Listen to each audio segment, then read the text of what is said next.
and we can let folks in from the waiting room.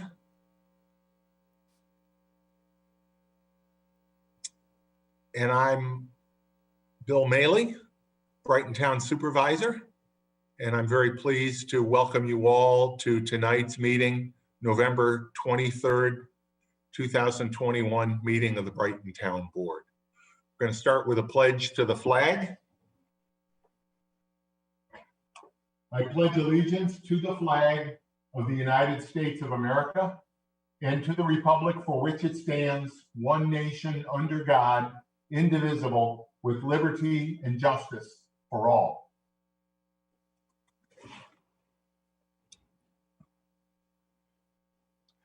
I realize sometimes on Zoom it's a little hard to know who everybody is. So let me introduce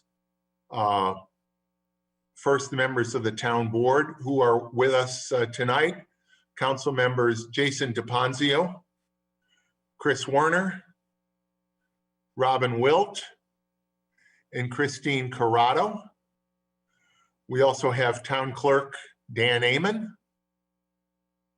Police Chief David Cathaldi, Mike Guyon, our Commissioner of Public Works and Highway and Sewer Superintendent. We have Paula Parker, our Director of Finance, and Ken Gordon, our Town Attorney, Bridget Monroe, the Assistant to the Supervisor, and of course, as we always do, we have our ASL interpreters, Heather and Allie. In a moment, we will start with the open forum portion of the meeting when members of the public have the opportunity to share their comments with the town board. November is Native American Heritage Month, when we celebrate the culture of our indigenous Americans. And momentarily, I will be reading a Town of Brighton proclamation recognizing the month of November as Native American Heritage Month. In addition, the Town Board of Brighton publicly acknowledges that while we meet remotely tonight, the Town of Brighton is situated on the ancestral and traditional lands of the Onondaga tribe of the Haudenosaunee Confederacy, whom we recognize and respect as the traditional custodians of this land throughout the generations. We pay our respect to Onondaga elders, both past and present. The history, the culture, and the traditions of the Onondaga are worthy of our understanding and study, and we praise those who keep their traditions alive. We recognize that study is of ongoing importance if we are truly to understand the history of our community and our nation. And we support efforts to ensure that we and future generations continue that study and that respect in a way that is honest, dignified, and truthful, so that in the words of Sacagawea, also known as the great chief and orator Red Jacket, we may always work together to brighten the chain of friendship. We're going to start. We've got a couple of proclamations tonight. As I mentioned, the first one does recognize November as Native American Heritage Month, and it also recognizes November 26th as Native American Heritage Day. And I'll read the proclamation. Whereas the roots of Native American Heritage Month can be traced to this community as an early proponent of the creation of what was then known as American Indian Day, was Dr. Arthur C. Parker, a member of the Seneca Nation, New York State archaeologist, and later director of the Rochester Museum of Arts and Science, now known as the Rochester Museum and Science Center. Whereas in 1916, New York became the first state to declare an American Indian Day, while in 1990, President George W. Bush established November as Native American Heritage Month. And in 2008, President Barack Obama declared the Friday after Thanksgiving to be Native American Heritage Day. And whereas the oldest valid treaty between Native Americans and the United States is the Canandaigua Treaty, which was signed in 1794 between the United States and the Six Nations, or the Haudenosaunee, of the Iroquois Confederacy. And Treaty Day is celebrated annually on November 11th. Whereas today we honor the history and culture of Native Americans, their resiliency through the devastation of European colonization, and highlight the continued social and cultural influence they have on Brighton and the whole of the United States. Whereas we also honor the great contribution of the Haudenosaunee as the model of participatory democracy upon which the United States Constitution and our present-day democracy are based in part. Now therefore be it proclaimed that I, William W. Maley, Brighton Town Supervisor, on behalf of all of the members of the Town Board, do hereby proclaim November as Native American Heritage Month and November 26, 2021 as Native American Heritage Day in the town of Brighton, and ask our residents to share in the observance of this special month and day by learning about and celebrating the richness of Native American heritage here in the town of Brighton and in the greater Rochester area. This proclamation is signed today, this 23rd day of November, 2021. And again, together with the territorial acknowledgement that I read previously, we do, through this proclamation, show our great respect for the Haudenosaunee, for the elders. Our second proclamation tonight recognizes November 27th, this coming Saturday, as Small Business Saturday. As we know, Black Friday, of course, traditionally the day after Thanksgiving, but in a community like Brighton, where so many shops, restaurants, small service businesses line Monroe Avenue, West Henrietta Road, some of our plazas, and it's important that on Small Business Day, Small Business Saturday, and throughout the holiday season, we support those businesses. Whereas nationally, small businesses have typically employed nearly half of all private sector employees, and independent retailers and restaurants report that earnings on Small Business Saturday have reached as high as an estimated $17.8 billion. Whereas established in 2010, Small Business Saturday is a time to recognize the importance of small businesses to the national and local economy, and to remind people to shop small. And whereas as we continue to navigate the changeable COVID landscape, shopping small is more critical than ever to the resilience of our boutiques, restaurants, salons, bakeries, and other small businesses. Whereas the town of Brighton supports our local businesses and is grateful for the jobs they create, the boost they give our economy, and the entrepreneurial spirit they represent. Whereas we celebrate Brighton's small businesses and wish them well through the economic turbulence of this pandemic, knowing their survival is important to the vibrancy of our commercial areas and our residential neighborhoods.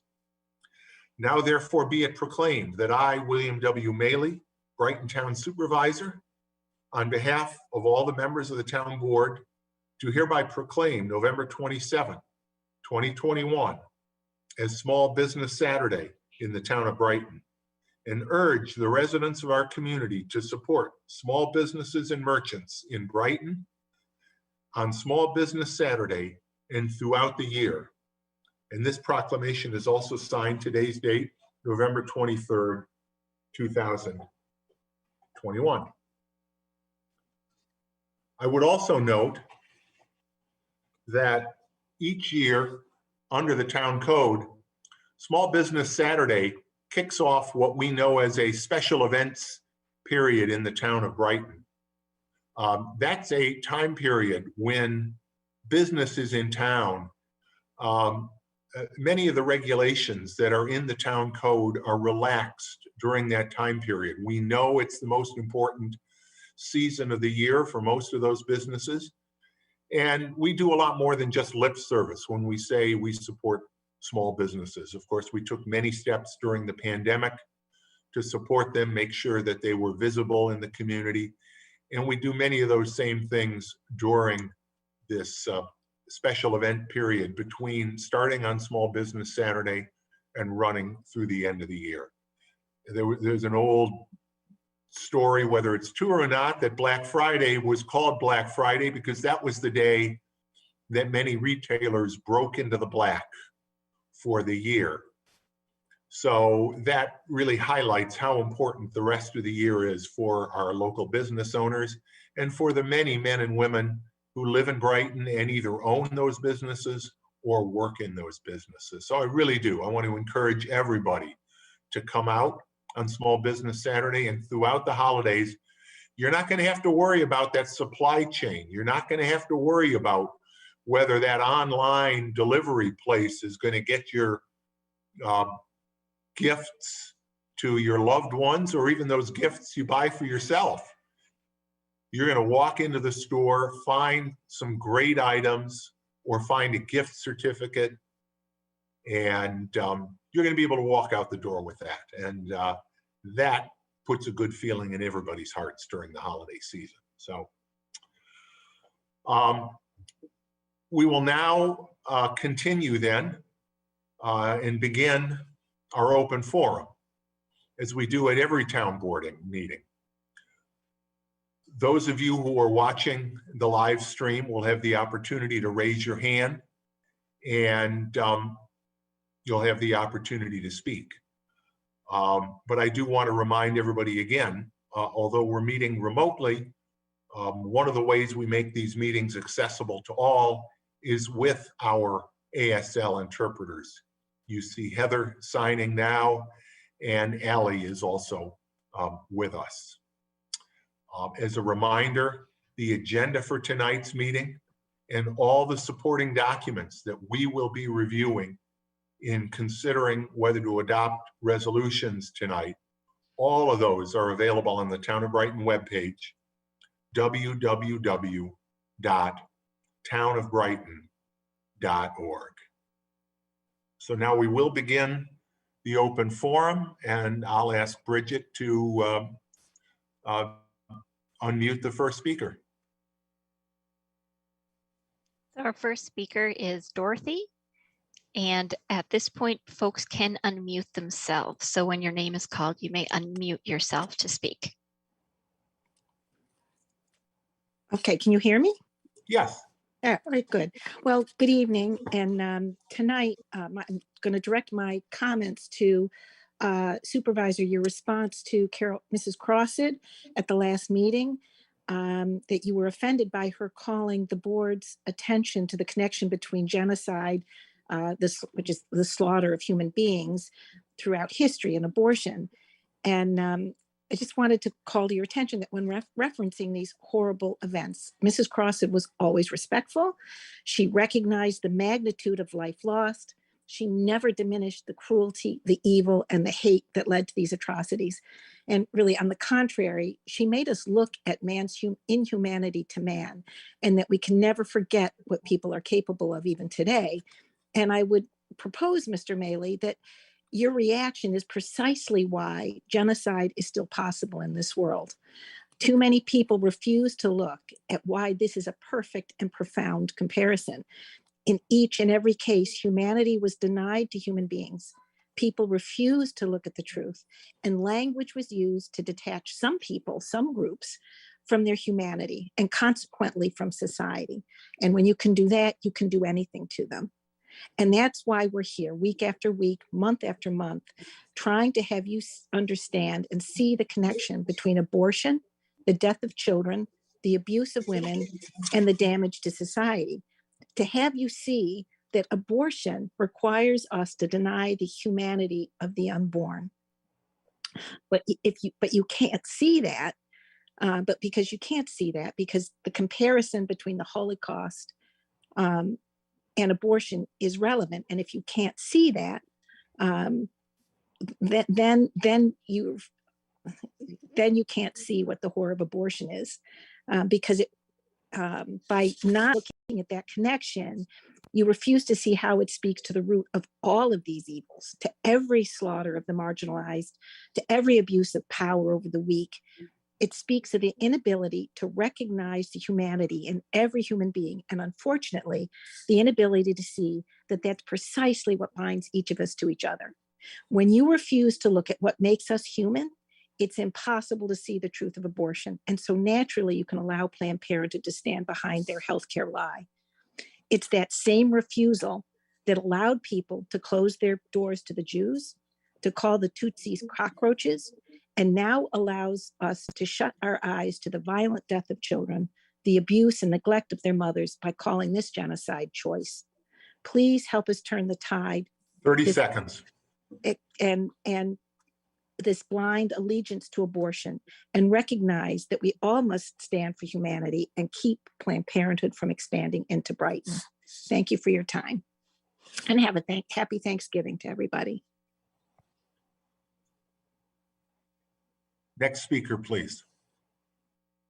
Autumn is our next speaker. Go ahead, Autumn. Please state your name and, if you would, your address, please. Hi, I'm Autumn Kramer. I'm not going to state my address, sorry, but I'm the community organizer for the Rochester Abortion Free Cities campaign. And I would just like to talk a little bit about kind of our experiences while door knocking. We've been going door to door in Brighton, especially recently, to raise awareness about, first of all, pregnancy help organizations, but also kind of to spread awareness about this Planned Parenthood going in. And what we've found just week after week since August is that people in Brighton are not for this Planned Parenthood. We have talked to everyone, and whether they be pro-life or pro-choice, they don't know that the Planned Parenthood is going in. Secondly, they don't want it there for obvious reasons. They don't like the murder of children, or they don't like the fact that why is there another one going in when there's one less than 5 miles away? So I would just, I just want to let you guys know that I don't know necessarily that, the majority of people in Brighton don't want this. So, and a lot of them don't even know that it's happening. So I just wanted to call your attention to that, majority of the constituents really are not in favor of this. And I think that's very relevant, especially because it's, affecting their community directly. But yeah, thanks for your time. And happy Thanksgiving, everyone.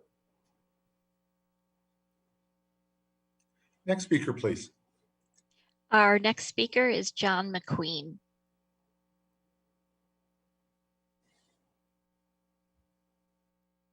Go ahead, John. John, are you there?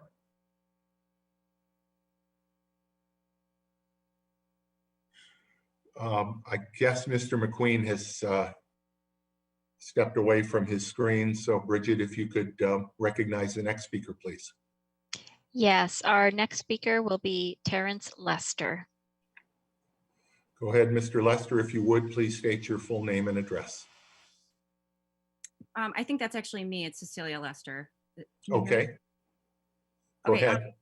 Well, Yep. I'm here to read you the words of 6 remarkable people in history whose contributions to human rights are unparalleled. Elizabeth Blackwell was the first woman in America to receive a medical degree.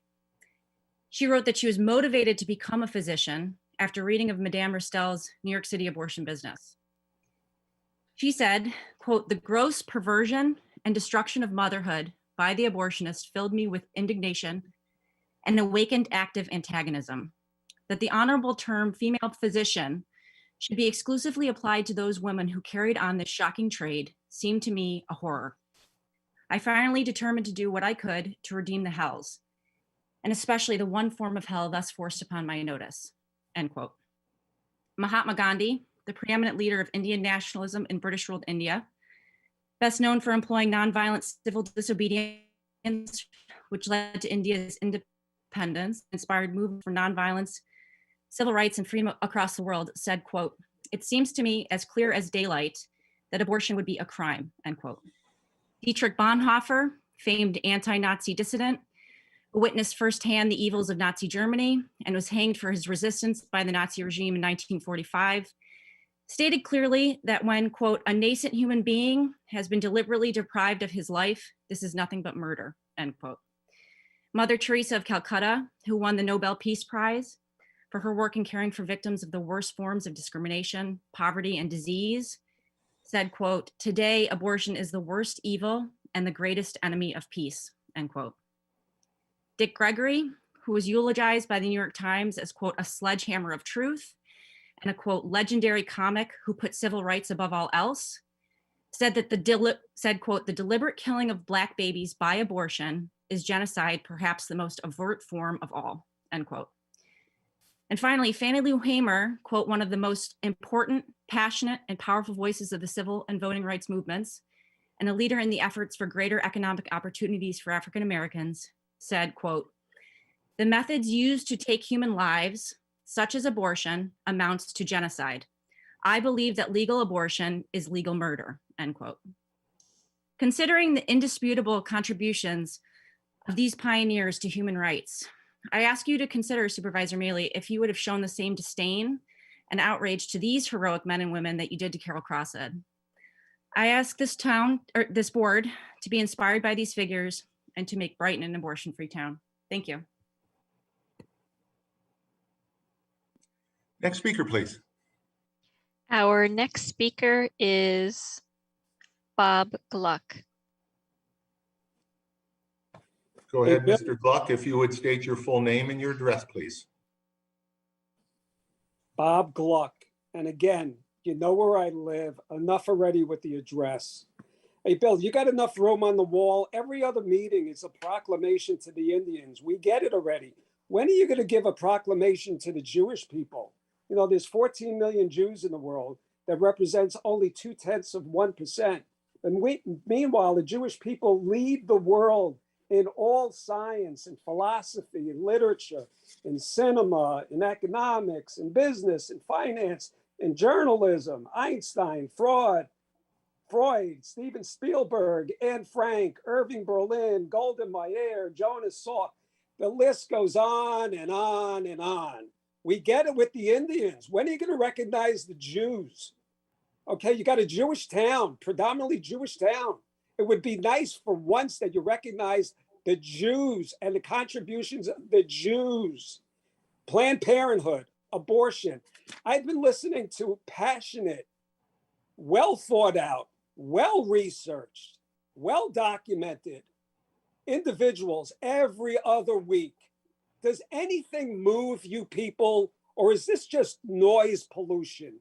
Robin Wilt sits there. She never looks at the public. It's like she's patronizing us. She's tolerating us. You know, she's gracing us with her presence, you know, on this Zoom meeting. Chris Warner, he looks, he listens. Christine looks, she listens. Jason sits, he listens. I hope and pray that some of this resonates with you people. I mean, how can you just sit there stone cold? People are bringing you facts, their research. These are educated people, and yet you just sit there. You don't give any opinion. We don't know what you're thinking. I have to think that you go to bed at night, you really don't care what anybody says. See ya.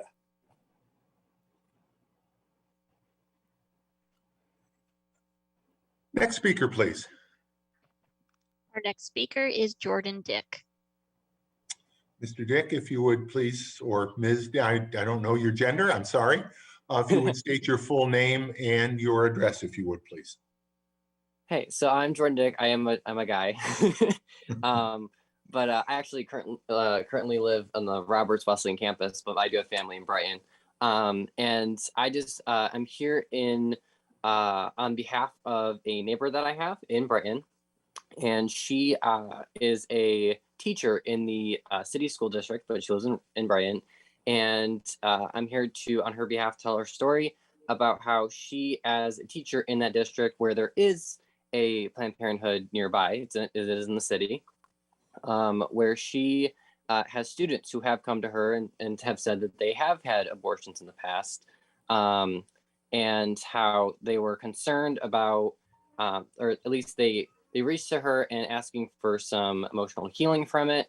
They came out and said that they did regret it, and about the health concerns that they had when going in. So my request is that, obviously I'm not in favor, and on behalf of my neighbor, I do not think that this is a good thing to have in the schools. However, if this were to be the case where Planned Parenthood does happen in Brighton, I would request that the clinic's health standards meet the same as any hospital of outpatient surgery, or any clinic that any other place that does surgery would have the same standards, because in other states, and even in New York, Planned Parenthood has in the past not met those standards, and I do request that if this does happen, that those standards are met.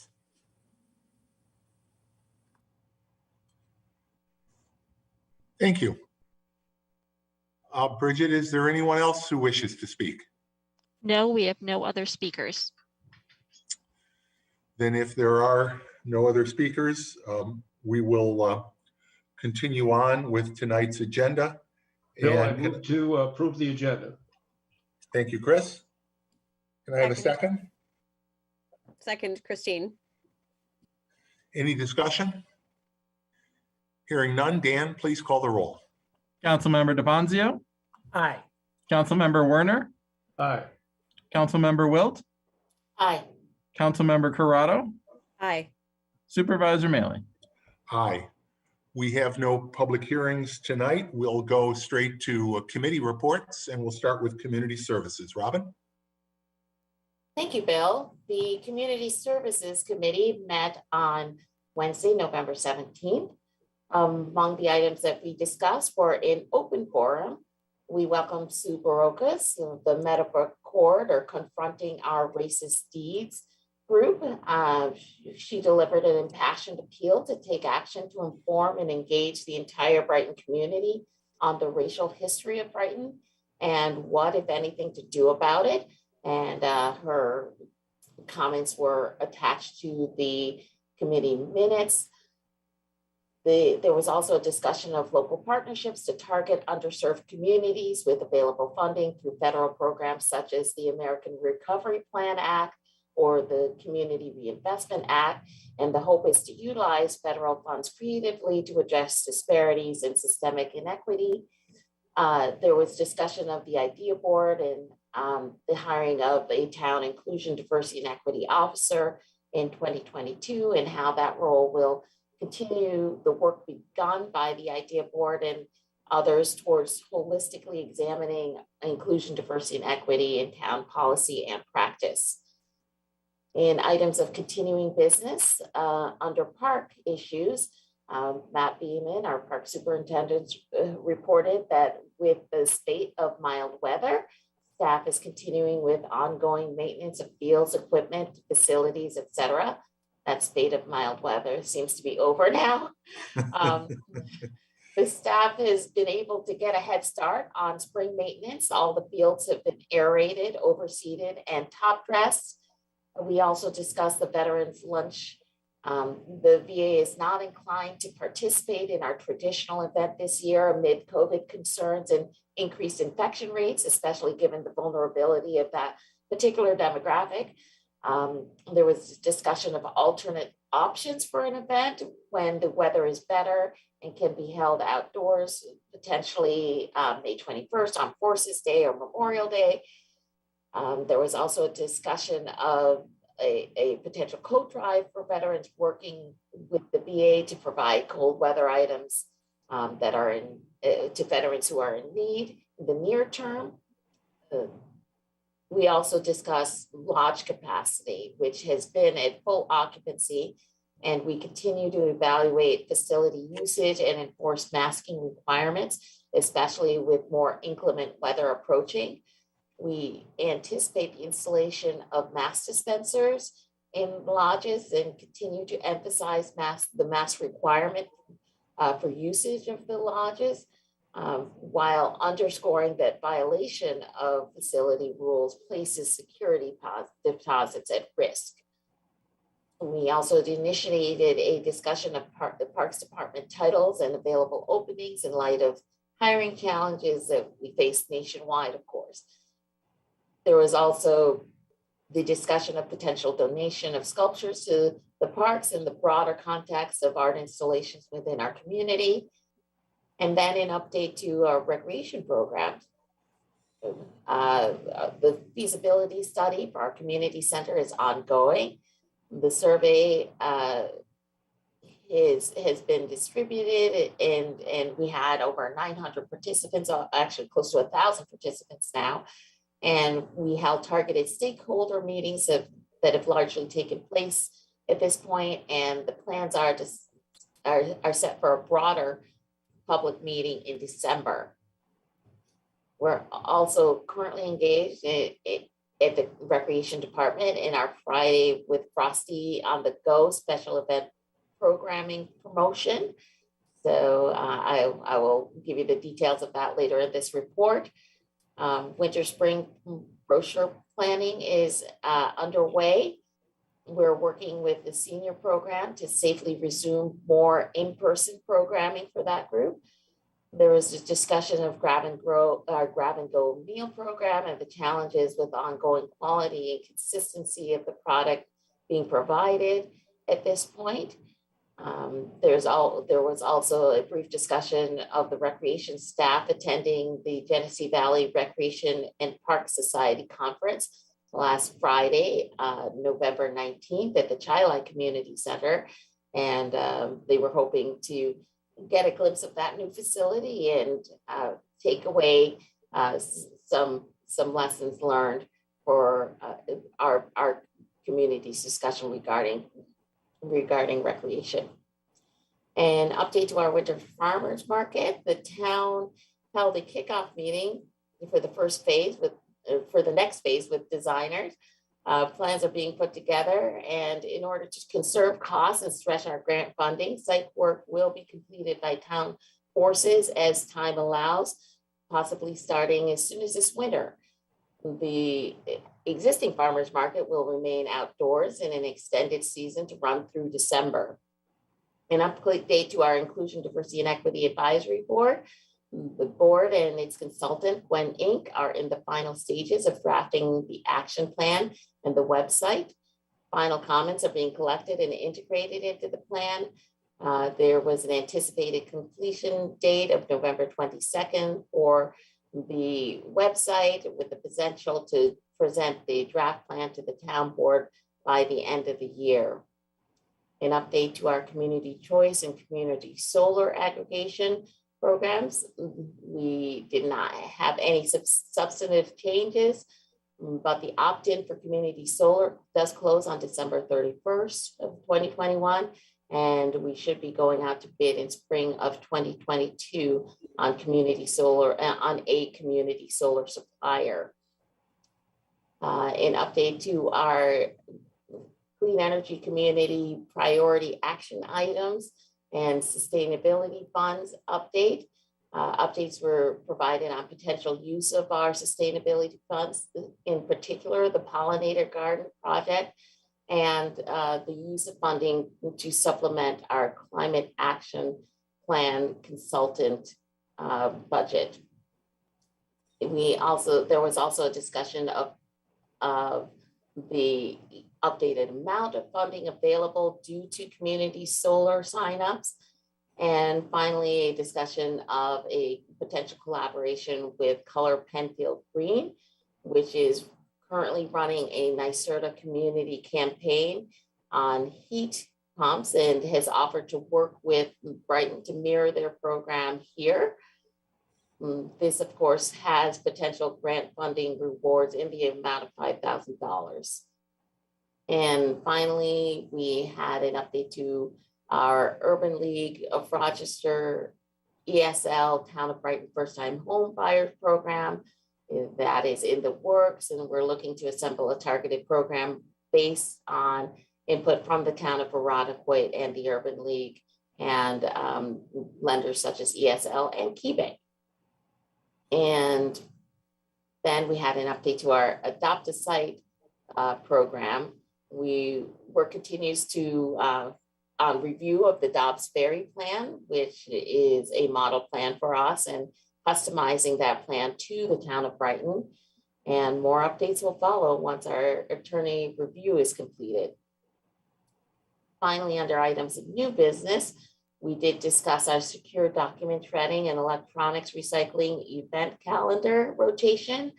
And we did decide that moving forward, we anticipate that spring events will be on Sundays and fall events will be on Saturdays. So the next event is anticipated for Sunday, May 15th, 2022. And we're working with our vendors to put that together.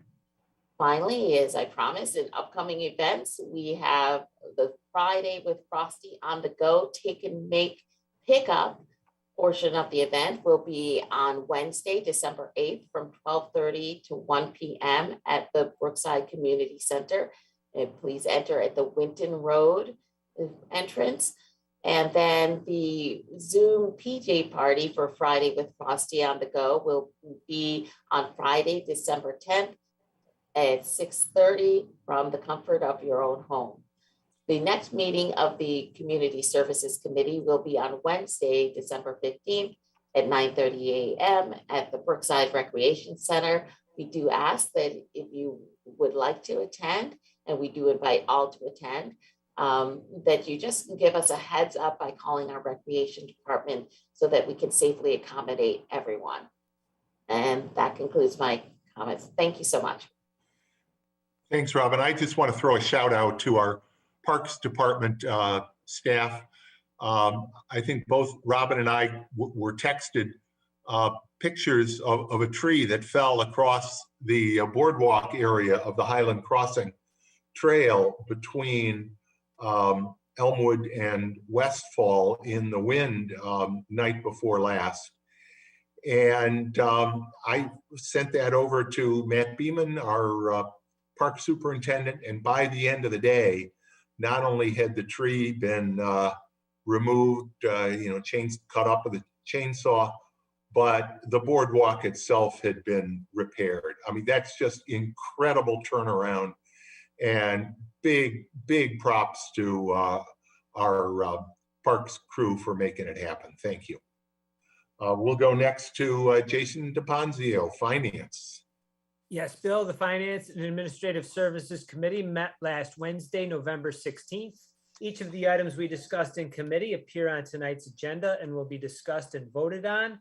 In addition, we also discussed the 2022 meeting schedule and identified potential conflicts with holidays and alternate dates that we could hold those meetings in those particular weeks.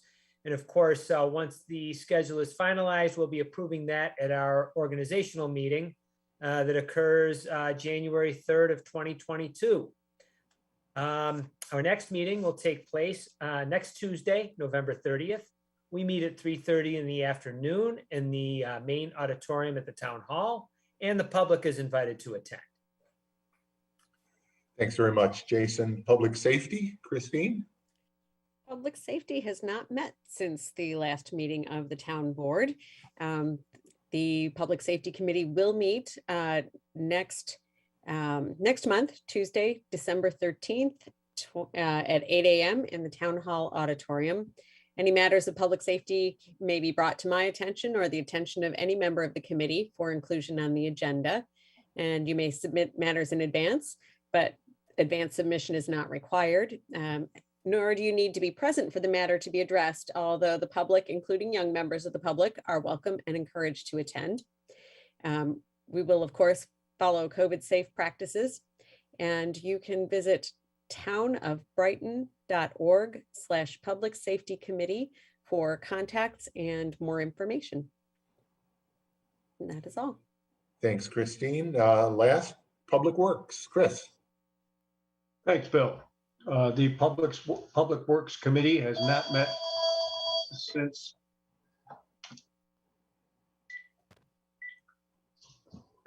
our last board meeting. I'm sorry, I can't turn off my phone on the desk, unfortunately. And our next meeting will be December 7th. Obviously, the Public Works Department is extremely busy, in addition to our usual highway work and also the sewer systems and all the other systems that they're responsible for. Leaf pickup is the big job right now. And I must say, I laughingly said to Mike, a guy on last night, that I was done with piling up my leaves and would expect them picked up immediately. And I looked out this morning at about 7:30 and the trucks were out front of my house. Just so happens I am in section 4 of the town, and I had checked the town's website, and the pickup schedule is there, and section 4 is right there, beginning of today. So 4, 5, and 6 are being picked up in that section of town. And I suggest that people do check the schedule online. I'm just very relieved that we got our leaves picked up in time, because otherwise we would have missed the pickup, but they'll be back. So please, in anticipation of Bill's a warning, which he usually puts at the end of the meeting, I'll repeat it right now. Please put your leaves on your own lawn. I have done that every year. My lawn still looks just fine. Your leaves will be picked up. You are not helping the system by putting them in the street. The crew will push them out into the street for pickup when the truck is there and load them on. And we will not stop picking up leaves until they are all gone. So even with the snow last night, the crew was right there on time.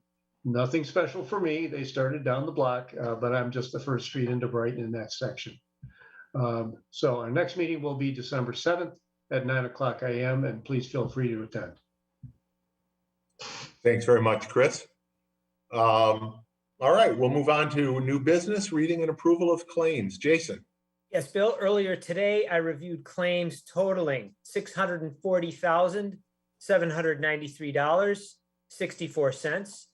Notable claims include to the Depository Trust Company in the amount of $52,930.64, representing serial bond payments on bonds issued in 2016, 2017, and 2020 for drainage and sewer projects, HVAC system improvements, trucks and equipment, and road reconstruction. And of that amount, $35,000 went towards principal. Also to Iroquois Rock Products / Dolomite in the amount of $91,858.67, representing payment for asphalt for paving projects on Ashbourne, Templeton, and Remington projects from the season per contract pricing.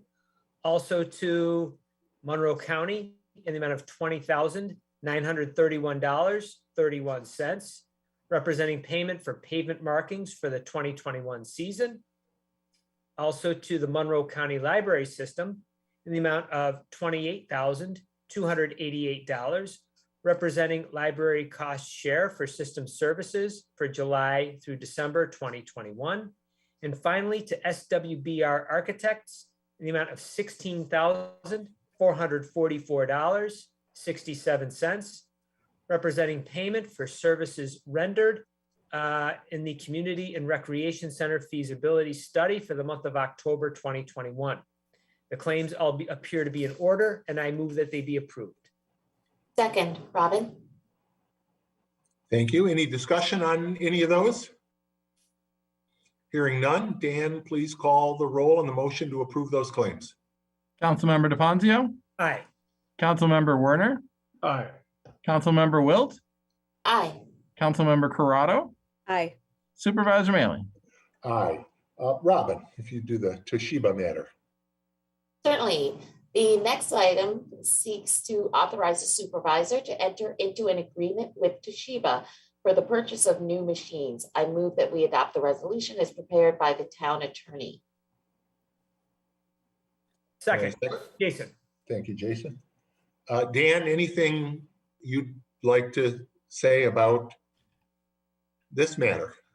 No, this is just our existing machines. Our deferred payment plan was up. So we moved on and, they get a lot of use. So we're getting these, the new models in place.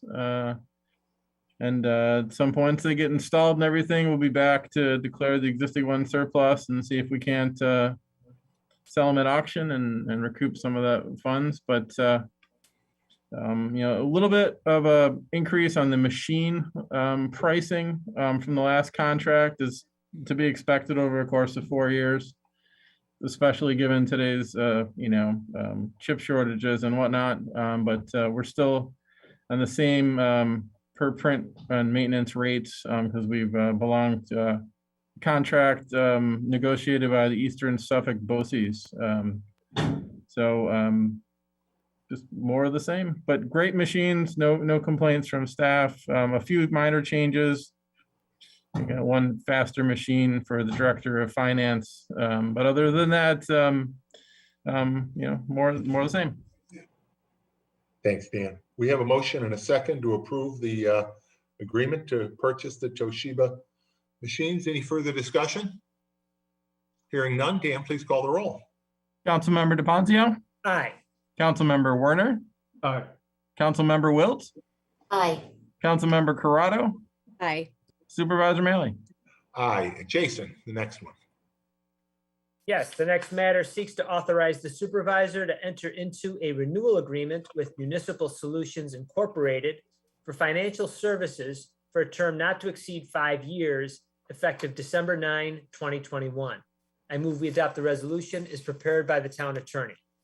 Second. Second. Chris. Thank you.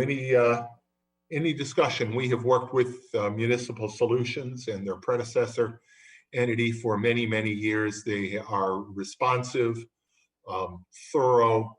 I know Paula would concur with me that they give us very good advice as we plan our borrowings. And Paula, anything else you want to say before I sing their praises all night? These are for fiscal advisor services. And we have two contracts that we work with when we bond. One is for a bond counsel, which is the legal part of making sure we've got our resolutions in order. But fiscal advisors make sure that we go to market, we get good rates, and they handle all of the financial piece of when we bond. Okay. Anything further? Any comments, discussion? If not, Dan, please call the roll. Councilmember DePonzio, Aye. Councilmember Werner, Aye. Councilmember Wilt, Aye. Councilmember Corrado, Aye. Supervisor Maley. Aye. Christine. Yes, the next matter seeks to declare one 2013 Mercedes Sprinter ambulance as surplus to be sold at a live or online municipal auction in the spring of 2022. I move that we adopt the resolution before us. Second, Robin. Any discussion? This is part of our routine cycle of useful life of the ambulances that we purchase for use by Brighton Volunteer Ambulance in the Brighton Special Ambulance District. If there's no further discussion, Dan, please call the roll. Councilmember DePonzio, Aye. Councilmember Werner, Aye. Councilmember Wilt, Aye. Councilmember Corrado, Aye. Supervisor Maley. Aye. Chris. Bill, the next item is to set a public hearing for the removal and replacement of a total of 7 silver maples located at 4487 and 144 St. Regis North, as well as 197 Mayflower Drive on St. Regis North. I move that we adopt the resolution before us. Second, Jason. Mike, if you want to talk about these trees. Sure. Thank you, Supervisor. In the summer, we had a major tree fail in this area. Very calm day. No real reason for it to fail, but it was a huge limb that came down. So we took a look around. The whole area has silver maples in it. We noticed that day that some of the silver maples had disease. So we requested our arborist to go out and take a look at the silver maples and report back. He reported back indicating that many of the silver maples needed to be removed. They're not in great shape. So we took it to the tree council and we took it to the Public Works Committee. Both concurred with our arborist's recommendations. These trees are all bigger than 30 inches in diameter, which makes them a significant tree. Therefore, we need to seek public comment, and that's the reason we're scheduling the public hearing. And if you haven't had a chance to review them, members of the public, really our arborist does such a thorough job of describing the potential faults with pictures and everything else. It really makes our job a lot easier in terms of evaluating whether what we should be doing with these trees. But for now, all we are doing, we are setting a public hearing for this tree removal, and that will be held on the first town board meeting in the month of January. Further discussion on those? Hearing none, we have a motion to set the public hearing on those trees. Dan, please call the roll. Councilmember DePonzio, Aye. Councilmember Werner, Aye. Councilmember Wilt, Aye. Councilmember Corrado, Aye. Supervisor Maley. Aye. Robin, the next item, please. Certainly. The next matter seeks to amend the 2021 holiday schedule. And that is 2021, not 2022. Yes, it is. Yes. And I move that we adopt the resolution as prepared by the town attorney. Can I have a second? Christine. So we goofed. Our original calendar indicated that we would be celebrating New Year's Day on January 3rd, 2022. However, it has been our policy to observe when a holiday is on a Saturday, we observe it on Friday. When the holiday is on the Sunday, we observe it on Monday. We didn't totally goof. There was a method to the madness. In past years, closing on New Year's Eve has been problematic, particularly for the clerk's office, as many people like to get a jump on paying their property taxes, and for federal income tax purposes, like to have them deductible in the previous year. But Dan, I believe that the bills are going to be out in time that people can pay their taxes on December 30th this year. Well, the bills won't be out yet, but I hopefully will have the amounts on the 30th, because that is the received official word that that's the date that of the warrant. So that's the first day we can begin collecting. Great, great. So we will be closed on December 31st, not that next Monday, January 3rd. In fact, as someone already mentioned, that next Monday, we will anticipate holding our organizational meeting. But so we have a motion to make this amendment to the holiday schedule. Any further discussion? Hearing none, Dan, please call the roll. Councilmember DePonzio. Aye. Councilmember Werner. Aye. Councilmember Wilt. Aye. Councilmember Corrado. Aye. Supervisor Maley. Aye. Jason. Yes, the next matter seeks to approve the standard workday and reporting resolution for elected and appointed officials for Judge John Falk. I move we adopt the resolution as prepared by the town attorney. Second, Robin. You have that material in front of you as required by the New York State Comptroller's Office. We have a motion and second to approve this. Any discussion? Hearing none, Dan, please call the roll. Councilmember DePonzio. Aye. Councilmember Werner. Aye. Councilmember Wilt. Aye. Councilmember Corrado. Aye. Supervisor Maley. Aye. Christine.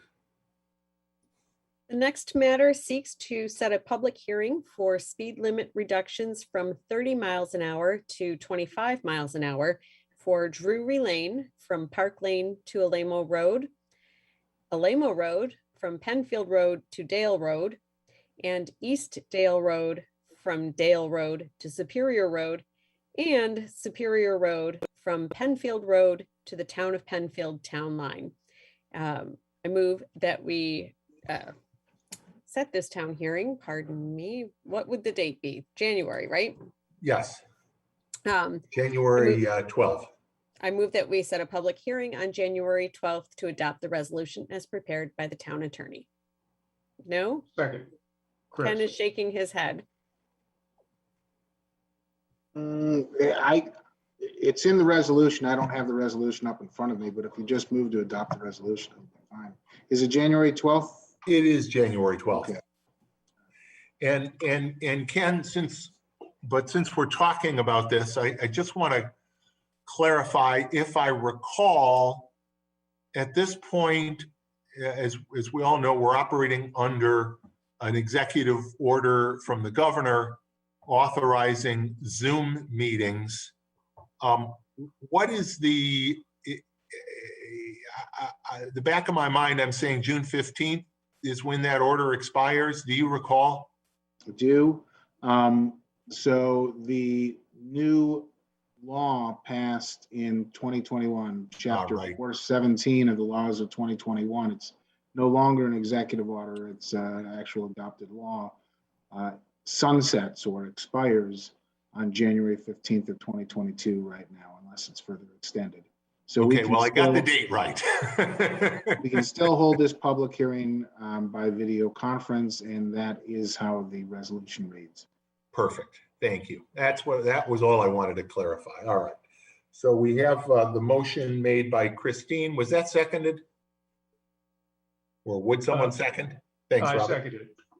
I saw Robin's hand. She beat you this time. You beat her last time. We have a motion and a second. And again, we've tried over the years. And I think we're going to go back to the legislature. We got a lot of new faces, a new governor, a whole new system in Albany to try to get townwide recognition that a safe speed limit in residential neighborhoods is 25 rather than 30. Until that happens, though, we continue to have to do these street by street, and that's what we're doing here. And this is one of those cases where there are some streets in the neighborhood that had already been reduced to 25 and some haven't. So we're trying to bring some continuity to the whole neighborhood with this. Any further discussion? Hearing none, Dan, please call the roll. Councilmember DePonzio. Aye. Councilmember Werner. Aye. Councilmember Wilt. Aye. Councilmember Corrado. Aye. Supervisor Maley. Aye. Last item of new business, Jason, please. The next matter seeks to approve the hire of Gidget Williams as senior payroll clerk in the Department of Finance effective December 13, 2021. I move we adopt the resolution as prepared by the town attorney. Second. And if you look closely in Paula Parker's screen, she's doing a little happy dance there. She is very excited to have Gidget Williams joining in the payroll area. So we're looking forward to welcoming her to the family here. We have the motion to approve that hire. Seconded. Any further discussion? Hearing none. Dan, please call the roll. Councilmember DePonzio. Aye. Councilmember Werner. Aye. Councilmember Wilt. Aye. Councilmember Corrado. Aye. Supervisor Maley. Aye. And as you will see, all of the various terms and salary and everything else are as set forth in finance director's correspondence. That ends our new business matters of the supervisor. I will turn it over to you, Paula, for our expense and revenue reports and our third quarter report. Yep. So we're going to take a look at the third quarter report. That's for the month ending September 30th. So again, we're 75% into our fiscal year. And I'd like to tell everybody that we are running very well and I don't have anything bad to report. Some of our highlights is we've received 2 of our 4 sales tax payments. So we received a payment in May and then the other one in August. And right now with those 2 payments, we've received approximately 63% of the amount budgeted for 2021. We are 260,000 ahead of where we were last year, 2020, during our COVID period, the highest COVID period. So we've picked up and we're doing better with our sales tax. Mortgage tax, we received our payment in June. We have received, I reported on this last time, we have collected 62% of our budget for 2021. We'll expect our final payment for the current fiscal year to be received in December.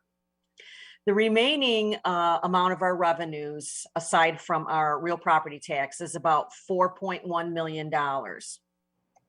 And I'm happy to report that we have picked up on many of the areas that we were kind of lagging behind last year, again, during COVID, during a lot of our program shutdowns.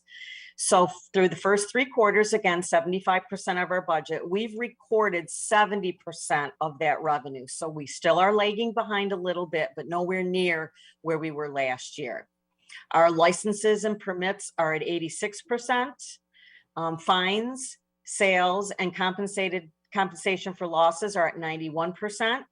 Even interest is at 84% during the current year. Right now, our revenue receipts is running about $386,000 above where we were last year, again, during COVID. Our salaries and fringes are running actually just a little bit below, which is good news. Overtime in the police budget, they are a little bit ahead. They're at 92%. And the highway is at 71%. Police department is due to some changes in personnel. I'm sure that's impacted their budget. And highway, of course, is due to the work that we've been doing all season long. With highway, if we get hit with lots and lots of snow, well, that overtime budget, of course, will go up. We'll expend a little bit more. So that's a wait and see. Overall, our health insurance is running well. We are at 83%, which is actually right exactly where we should be because we've paid 10 out of our 12 payments. So we are paid up through the month of October. So we're 1 month ahead there. So we're running good there.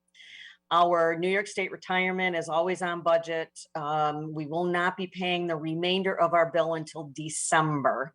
So we're at 25%, which is where we should be. Again, because we've only paid 25% of what the bill will be.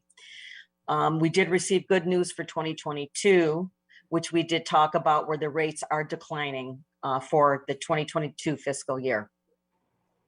Our capital, we've encumbered, we have about $1 million budgeted in operations for our equipment and capital outlays. Right now, we've expensed, actually purchased and received bills for 58% of that. We've got 29% encumbered or on purchase orders. We have items ordered. Like everybody else, we're probably seeing some delay because of supply chain. Overall, we've spent or earmarked 87% of our budget. So we do have money left in our budget for last minute purchases to get everybody on board and get the items, the capital items that they need prior to year end. Materials and contractual expenses, again, running very well. We are at 57%, again, below that 75% benchmark, and we've got 25% encumbered. Again, we are ahead though of where we were last year by about 9%, and everything that we've budgeted actually spent and encumbered, because remember, we're in the post-COVID year now. So we have actually been doing a little more work. So we're buying a few more supplies. So we're well within budget, but running about 9% ahead of where we were last year. Our utility budget is right on target at, we're under our 75%, but we've got our coldest months coming, November and December. But looking at where we are compared to our COVID year, 2020, we're ahead by about 13% of where we were last year. And that's due to the buildings were closed last year, programs were not running last year. So again, it makes sense that we're running a little bit ahead of where we were last year, but well within budget for the current year. Our liability insurance is at 88%. Again, we pay the bulk of our insurances by this time each year. And we have one payment left, and that is for our workers' comp. So we'll be well within budget for 2021. Our debt is always on budget because we know exactly what to budget for debt. So we are running true to where we should be. So in conclusion, while we are running a little bit ahead on actual expenses from where we were in 2020 at the same time, we are well within our budgets, and we should finish the year within budget. There should not, we hope, barring any emergencies, catastrophes, or crises, we should be within our budget this year, and we should finish quite well, I believe. Thank you, Paula. Thank you for your strong management of our town finances. It shows. Well, it's easy to say no. No. And you also have the expense and revenue reports for the individual months of October and September and October. And Jason, if I could have a motion to receive and file those two. Yes, I move that we receive and file the expense and revenue reports for September and October 2021. Second, Robin. Thanks, Robin. Any further discussion? Hearing none, Dan, please call the roll on that motion. Councilmember DePonzio. Aye. Councilmember Werner. Aye. Councilmember Wilt. Aye. Councilmember Corrado. Aye. Supervisor Mealy. Aye. Couple of other items I do want to address under matters of the supervisor. First, I do want to thank the residents of East and West Brighton that came out last night and a week ago Monday night to our East and West Brighton community forums. We had not held those forums, or fora, I guess, for the Latin student in me. We haven't been able to hold those since 2019 because of COVID. So it was great to have community residents in the room to be able to update them on some issues that are important in their neighborhoods, as well as issues of importance to the town as a whole. They both heard from our consultant SWBR on the community center project, and we had good lively discussions on the project in both locations, and they had an opportunity, if they hadn't done so already, to fill out that survey that was referenced earlier. Again, I would note that survey is still available online, so if you haven't already, as I think Robin said, we've had nearly 1,000 people do it, but we'd love to have your input. Town of Brighton, www.townofbrighton.org/rec, REC, and the link will be right there on that page. Also, just want to note on a related note that since it has been 2 years and since we've been through COVID, in a lot of cases, the contact person we have for neighborhood associations may no longer be accurate. So if you are a neighborhood association president and you're new, or if your neighborhood association is new or hasn't been active, I would encourage you to reach out to Bridget Monroe so that she can update our master list. You can email Bridget at bridget.monroe@townofbrighton.org with those updates on your neighborhood association contacts. That helps us with a lot of things, including meetings like these. Again, I talked about Small Business Saturday earlier when I issued the proclamation, but you know, in this time of COVID, we've got these supply chain disruptions. We know that our neighbors, our small business owners, people who work at these businesses, our restaurants, we can help keep them thriving, keep them alive. So during the holidays, starting on Small Business Saturday or sooner, if you're already out doing your shopping, Shop locally. Check out, maybe there's new local businesses that are of interest to you, new restaurants. We've got some of those. So please check out those local businesses. And again, a reminder to our business owners, from this Saturday through the end of the year during our special events period, many of our code restrictions are relaxed. So you can put out an A-frame sign. You can use a searchlight if you want to. We had one business a number of years ago that during the special events period would put a searchlight out. We want to promote our local businesses. We want them to be successful. So please join me on Small Business Saturday and throughout the holiday season in patronizing small businesses here in Brighton. Yes, Chris, it wouldn't be a town board meeting without a leaf pickup update. The highway department is in the midst of our third pass through town. I had a conversation a couple days ago with someone who couldn't understand why we hadn't been through her neighborhood yet. Really was quite vehement that we hadn't been through her neighborhood.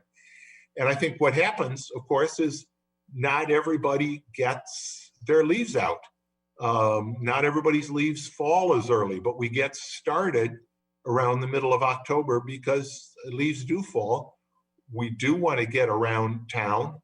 Those first couple of passes usually go pretty quickly. The pass we're on now will go somewhat slower.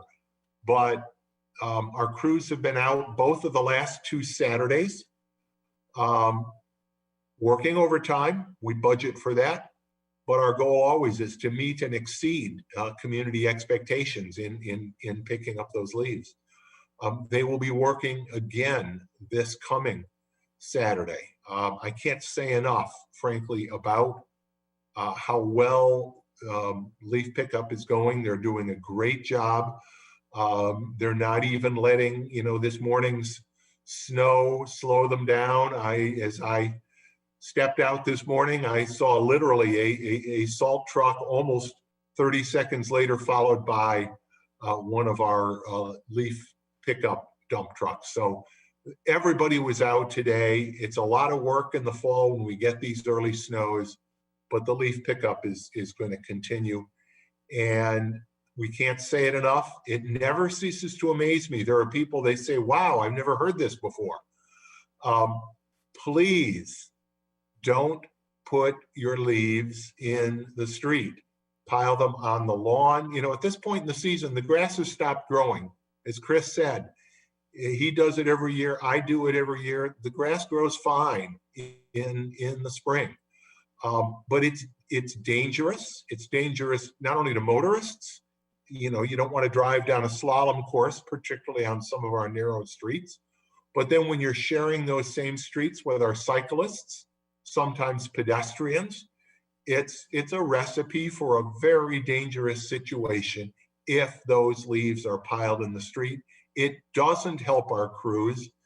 They're all set up to get the leaves off your lawn, to pick them up from there. So please, please, please pile your leaves on your lawn, either in the tree lawn between the sidewalk and the pavement of your street, or if you don't have a sidewalk, right there on your lawn adjacent to the street. The other thing that, of course, it can happen, and we see it a little in these rainy fall days that we always get, leaves in the street wind up clogging our storm drains, which cause street flooding, neighborhood flooding. That can be a danger too, not only to your basement, but also you can have hydroplaning on your vehicle. So please put the leaves, keep them on your lawn, pile them on your lawn. Our crews will pick them up. And again, we do have maps on the town's webpage. So if you want to know when they're coming to your neighborhood, check out those maps and you'll see where we expect to be over the next couple of days. That's all I have for matters of the supervisor. Ken, any matters of the town attorney? Thank you, Bill. Well, I'm going to ask for your indulgence for just a couple minutes here. And I don't have any particular legal matters to talk about, but I do have one matter that I want to chat about a bit, which I think provides good information and perhaps some inspiration for my colleagues here in Town Hall and for the community at large. And also is in keeping with the theme that you set, Supervisor, at the beginning of the meeting of recognizing Native American Heritage Month and Native American Heritage Week this week, or day this week, and of course Thanksgiving, the Thanksgiving holiday this week as well. I had the very good fortune, great fortune really, of running into the former assistant to the supervisor, or the former assistant to the former supervisor, Frankel. I ran into Jan Miller at an event last week. And Jan shared with me as we were chatting a suggestion for a wonderful book that I have had the pleasure of starting to listen to on Audible. The name of the book is Braiding Sweetgrass. It is by an author out of upstate New York called Robin Wall Kimmerer. And the author brings together her Native American background and her scientific knowledge of botany.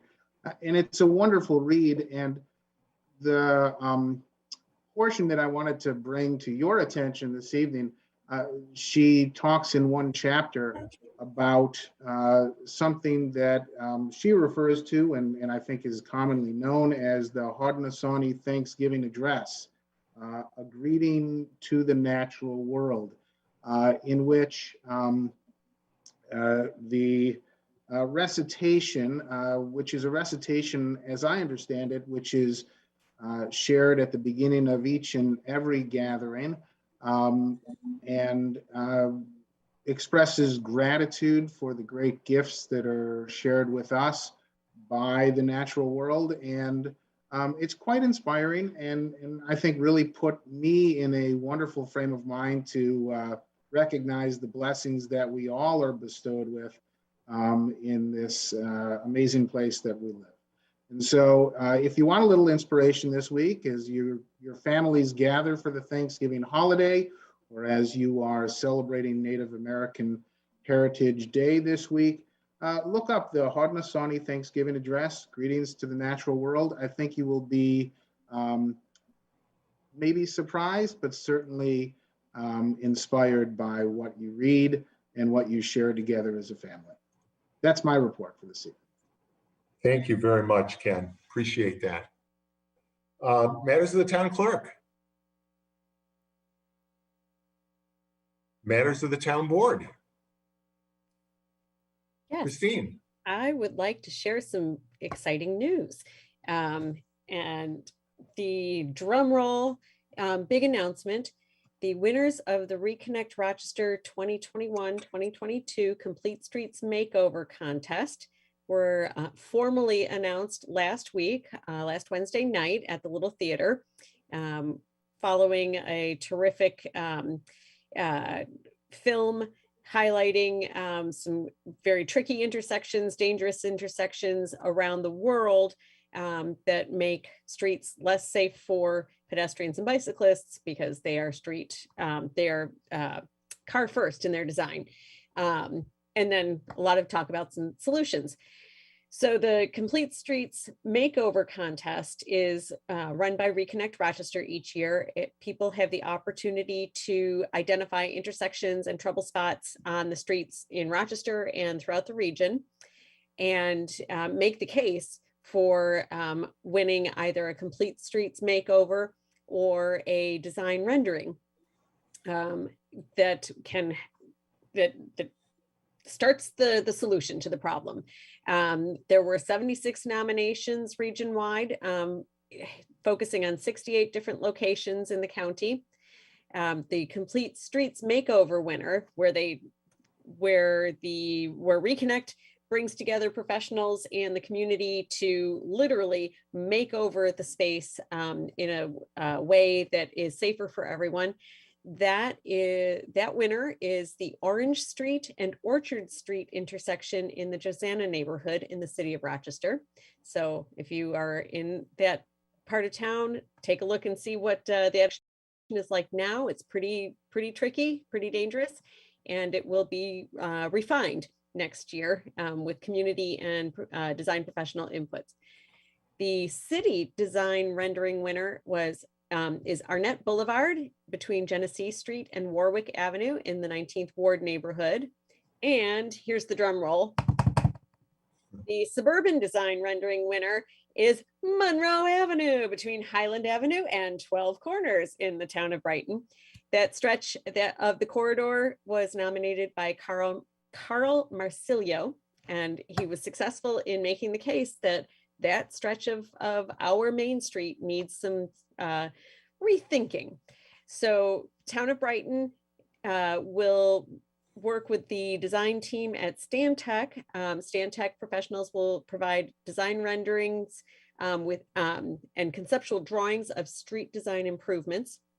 And we'll be able to then take those new renderings for that portion of Monroe Avenue, add them to the output from the 2019 contest that we won attention for, the Cornell Design Connect renderings for Monroe Avenue from 12 Corners to 590, plus the Monroe Avenue Design Charrette done in 2011, am I correct?